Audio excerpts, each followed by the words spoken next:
When I'm tired, all I need is you, God. Hindi ko alam kung ako lang ang nakararanas nito.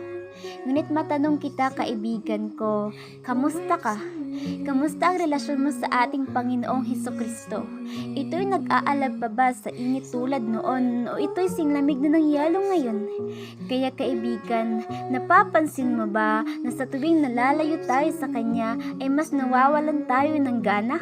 Yung tipong pagkagising mo pa lang sa umaga ay parang gusto mo na muling humilatas sa kama. Yung tipong wala ka pa namang ginagawa, ngunit para bang nakakapagod na.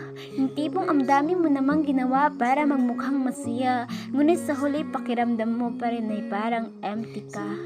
Kaya sa muli, nais ko lang sabihin, kaibigan, na sa tuwing nakakaranas tayo ng kapaguran nang dahil sa mga pagsubok at problema na ating nararanasan, ay sana'y huwag nating isipin na sumuko na lang sa laban.